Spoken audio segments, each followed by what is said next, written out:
자, 그래서 처음에 이렇게 만들어졌고, 그 다음에 이제 1992년에 블라썸 매트리스라는 게 만들어져요. 같은 스코어링 매트리스로서. 이거는 어떻게 했냐면은 뭐 예를 들면은 블라썸 80이다 이러면은 80%의 아이덴티티를 가지는 어떤 블락들, 갭이 없는 아미노액시드 시퀀스가 비슷한 80% 아이덴티티를 가지는 어떤 패밀리 멤버들의 조그마한 블락들을 다 모아 본 거예요. 다 모아보고 그다음 62다 그러면 62%의 아이덴티티 정도를 가지는 블락들을 다 모아보고 뭐 이렇게 해가지고 각각에 대해서 아까 같이 어떻게 변하는가를 다시 일일이 세면서 이제 계산을 한 것이 이제 블라썸 매트리스입니다.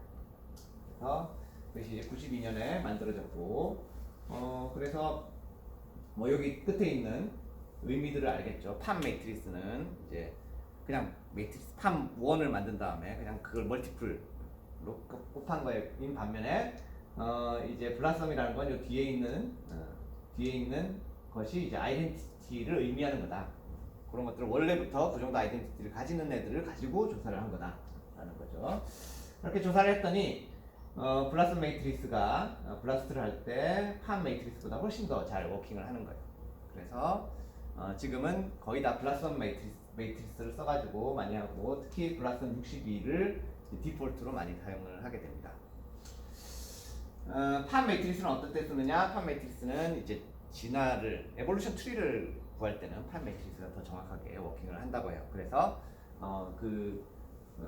개념에 맞게 팜 매트리스는 그런 데서 많이 쓰고 블라스트에서는 블라썸 매트리스를 많이 쓰게 됩니다. 근데 주의를 해야 될 게 굉장히 시밀러리티가 낮은 애들을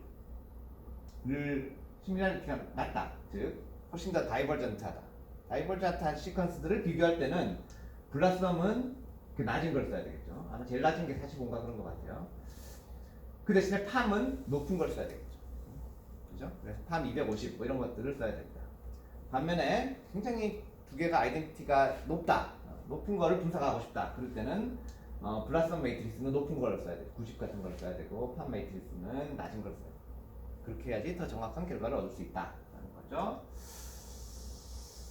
이게 이제 블라썸 62 매트리스입니다. 아까 보여드렸던 팜 250이랑 비교를 해보면 뭐 비슷한 것들도 있는데 이제 시스테인 같은 경우에는 아까 11이었는데 9이고 이런 것들은 훨씬 더 높은 값을 좀 가지고 있다는 걸 또 알 수가 있어요. 하여튼 조금 다릅니다. 블라썸이랑 팜 매트리스랑. 그래서 어떤 걸 쓰느냐에 따라서 결과들이 상당히 달라질 수 있다는 거죠.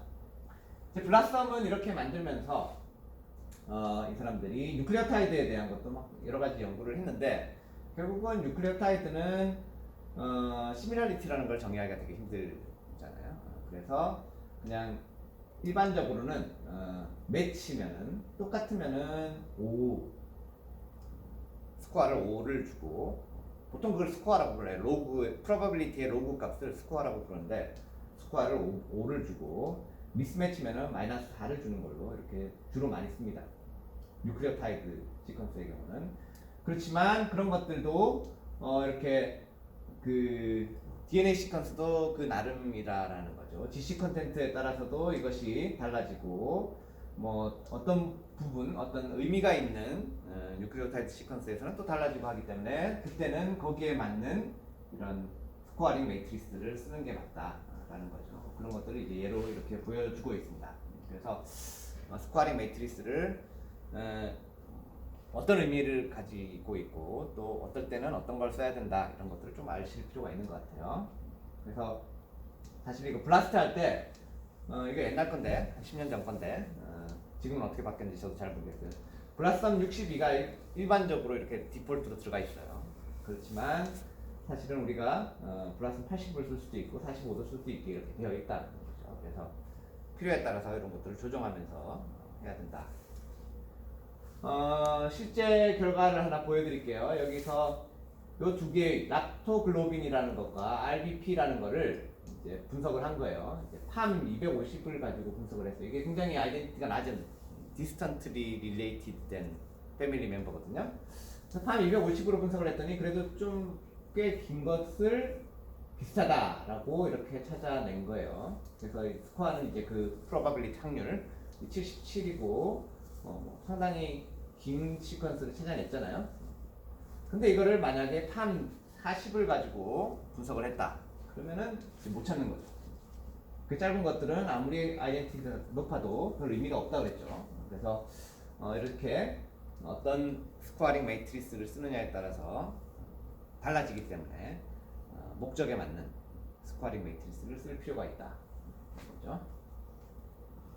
그게 이제 스코어링 매트리스에 대한 설명이었습니다. 두 번째로 알아야 될 게 갭 페널티예요. 갭 페널티. 우리가 갭이라는 거는 인서션과 딜리션 뮤테이션의 의미가 되는데 만약에 갭을 무한대로 많이 줄 수 있다. 그러면 거의 완전히 겹치는 시퀀스를 아무리 다른 시퀀스라도 갭을 무한정으로 쓸 수 있으면 거의 비슷하게 매치를 시킬 수 있어요. 온라인을 시킬 수가 있어요. 상상을 해보시면 그게 가능하다는 거를 좀 알 수 있을 것 같은데 어쨌든 그래서 그런 건 의미가 없잖아요. 갭이 엄청 많이 들어가 있고 두 개가 온라인이 아무리 잘 돼봐야 의미가 없잖아요. 그러니까 갭은 들어가는 것 자체가 미니마이즈 돼야 된다. 그래서 갭 페널티를 역시 스코어와 같이 주게 되는 거죠. 그래서 갭 페널티를 주는데 이걸 계산할 때 갭 페널티를 이제 아까 같은 경우에 하나가 있다, 두 개가 있다. 하나가 있을 때는 이제 갭 5점, 마이너스 5점을 줬다라고 쳤을 때, 그럼 만약에 두 개가 들어간다, 그럼 마이너스 10점을 줄 것인가? 세 개가 들어간다, 마이너스 15점을 줄 것인가? 요거를 또 고민을 해야 된다는 거죠. 그래서 하나가 들어가는 거는 하나가 빠질 때는 하나가 빠질 수도 있고 세 개가 빠질 수도 있어요. 그거는 찬스가 조금 차이가 나지만 그렇게 큰 차이가 나지 않을 것 같아요. 그러니까 이런 걸 어떻게 보통 주느냐 하면은 갭 이니시에이션 페널티는 많이 주고 그 다음에 갭 익스텐션 페널티는 조금 줍니다.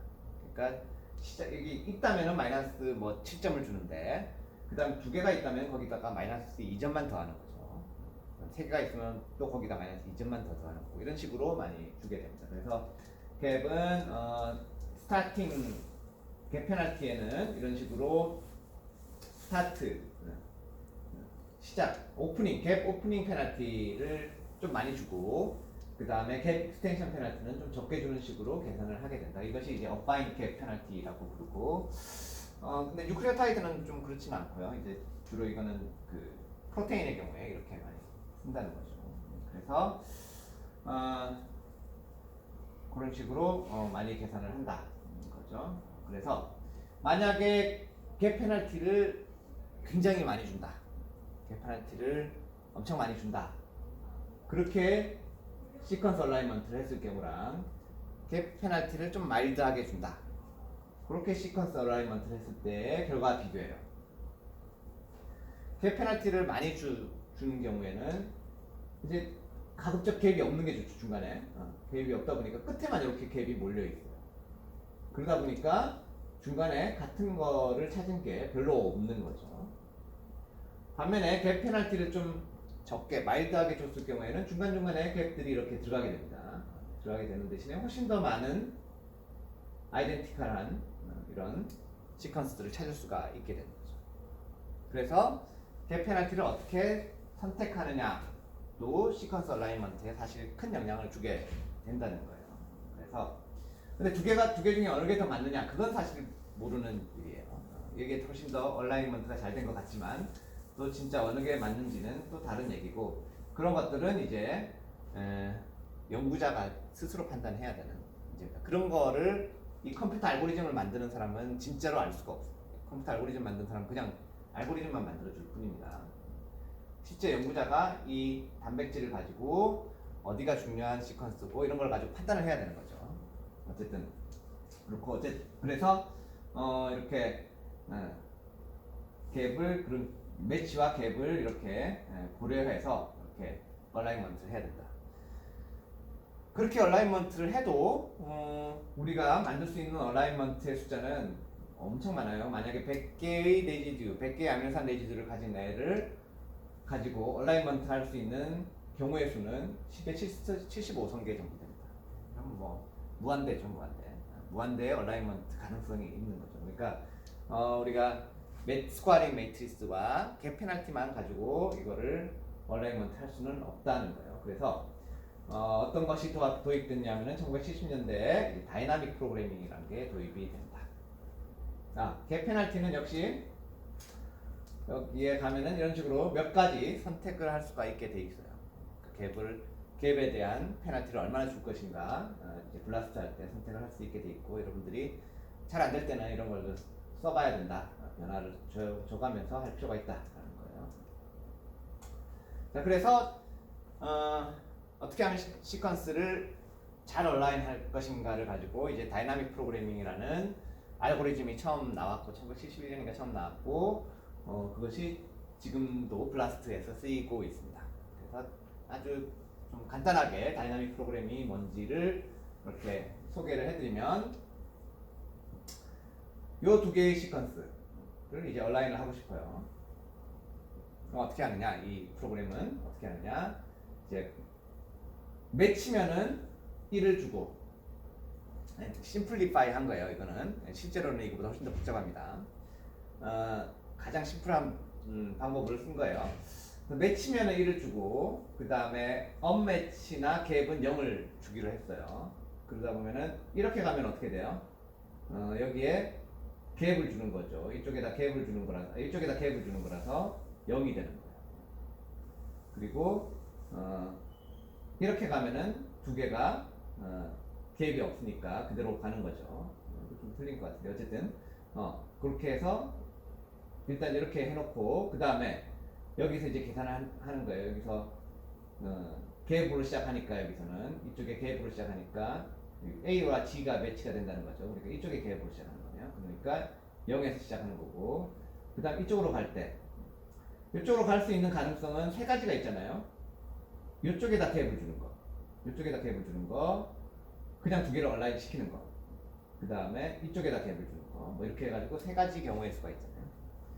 그렇게 해서 세 가지 경우의 수를 가지고 이제 계산을 합니다.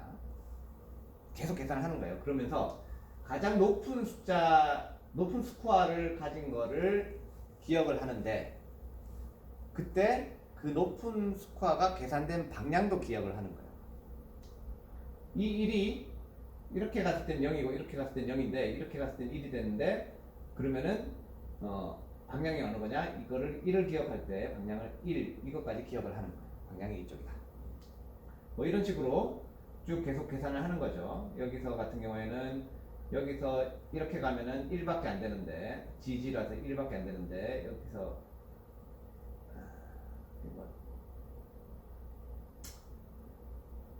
갭이니까 1이 돼야 될 것 같은데 여기서죠. 여기 하여튼 요 계산 방법은 그냥 시뮬레이션을 보여준 거니까 조금 다른 것 같고 어쨌든 이 가장 높은 스코어를 계산을 하면서 각 이 매트리스의 각각의 스코어를 계산을 하면서 방향까지 이렇게 기록을 하는 겁니다. 그 다음에 마지막에 가장 높은 스코어를 만드는 방향을 이제 방향이 기록되어 있으니까 이 높은 스코어가 나온 방향을 알고 있는 거죠. 그 방향을 쭉 따라가서 그려주는 거예요. 그러면은 CC에서 이렇게 그 다음에 GG가 얼라인 되는 게 높고 그 다음에는 TG가 이렇게 같지 않지만 이렇게 놓이는 게 맞고 그 다음에 뭐 이렇게 갭이 들어가는 게 맞고 이런 식으로 얼라인을 하는 겁니다. 다시 하나 보여드리면 여기서는 조금 다른 스코어를 썼어요. 매치일 때 3을 쓰고 미스매치일 때는 마이너스 1을 쓰고 갭일 때는 마이너스 5를 썼어요. 그리고 ACTGT와 ACTGA를 이제 얼라인을 하고 싶어요. 그러면은 전부 다 갭을 썼다. 이러면은 이제 마이너스 35까지 가겠죠. 이쪽에 전부 다 갭을 썼다. 그러면은 이렇게 마이너스 25까지 갑니다. 자, 여긴 0이니까 두 개를 얼라인을 했다. 매치니까 3이 되겠죠. 그 다음에 그러니까 3이 되면서 방향은 이쪽이 되는 거예요. 그 다음 거를 한번 계산해 볼까요? 그 다음 거 여기 거 여기에서 갭으로 올 수가 있겠죠. 그러면은 마이너스 2가 되는 거죠. 여기서 갭으로 가면 마이너스 15.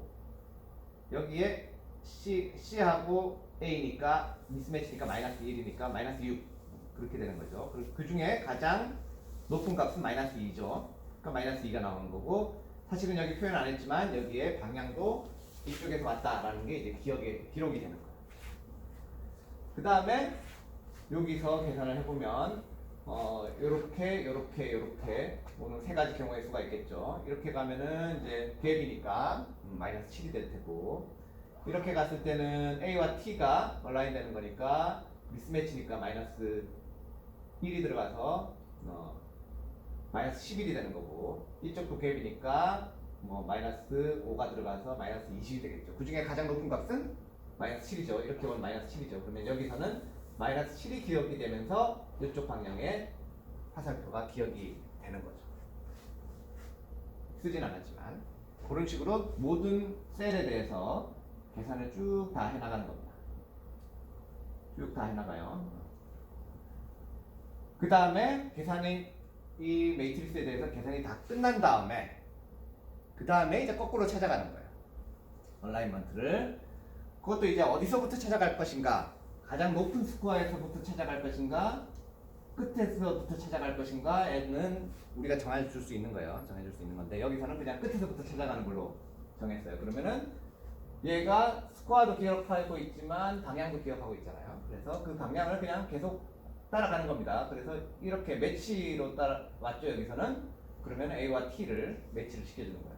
그 다음 것도 매치로 왔죠. 그러니까 G와 G를 매치를 시켜주고, 그 다음 것도 매치로 왔어요. T와 T를 매치를 시켜주고, 그 다음에는 이렇게 가나 두 개가 같은 값이어가지고 두 개를 다 기억하고 있는 거예요. 그래서 이렇게 갔을 때는 캡 두 번 들어가고 나서 이렇게 얼라인을 하고, 이렇게 갔을 때는 여기가 얼라인이 되고 여기가 캡이 두 개죠.